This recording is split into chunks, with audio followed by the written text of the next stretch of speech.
السلام عليكم. في شوية نصايح لو عملنا بيها هيبقى ليها تأثير كويس جدا جدا على صحتنا وفي نفس الوقت على نزول الوزن لو أنا ماشي على نظام صحي. أول حاجة بالنسبة للفطار، إحنا دايما بنفضل إن الفطار ما يكونش أول ما أصحى من النوم، يعني لازم أستنى على الأقل ساعة بعد كده أبدأ الفطار بتاعي. وده سببه إن إحنا كلنا كبني آدمين حساسية الأنسولين في جسمنا بتقل أول ما أصحى من النوم وقبل ما أنام. يعني إيه حساسية الأنسولين قليلة؟ يعني انا اي حاجه هاكلها المفروض ان انا جسمي بيطلع لها انسولين عشان خاطر يخلي الجسم يتخلص من السكر العالي اللي موجود في الدم. لكن في الوقت ده بالذات السكر بتاع الدم هيبقى عالي، والجسم هيطلع كميه انسولين قليله، وبالتالي سكر الدم هيفضل عالي لمده طويله، وده هيخلي مفيش حرق وهيخلي فيه تخزين دهون.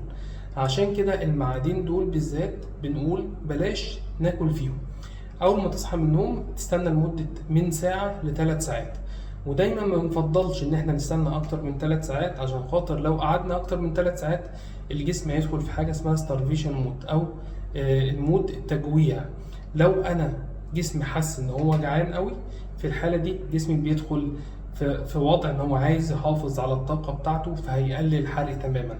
فان انا اصحى افطر على طول ده غلط مش صح، او ان انا اصحى واكنسل وجبه الفطار تماما واقعد مده طويله بدون فطار برضو ده مش صح. برضو نفس النظام في العشاء، بالليل بنقول ان احنا لازم ناكل على الاقل قبل النوم ب3 ساعات. وقبل ما اقول كده ده معناه ان انا مثلا لو هنام الساعه 12 فانا اقصى حاجه اقدر اكلها الساعه 9 بالليل، لان برضو نفس النظام بعد الساعه 9 بالليل حسيت الانسولين في جسمي هتقل، وده هيخلي سكر الدم عالي برضو مدة طويلة. مش بس كده، ده انت هتصحى تاني يوم تلاقي نفسك برضو في شراهة وفي جوع موجود على الرغم من ان انت واكل متأخر. فمواعيد الوجبات مهمة، نحاول ان احنا نلتزم بيها، هيبقى ليها تأثير كويس جدا على صحتنا. شكرا.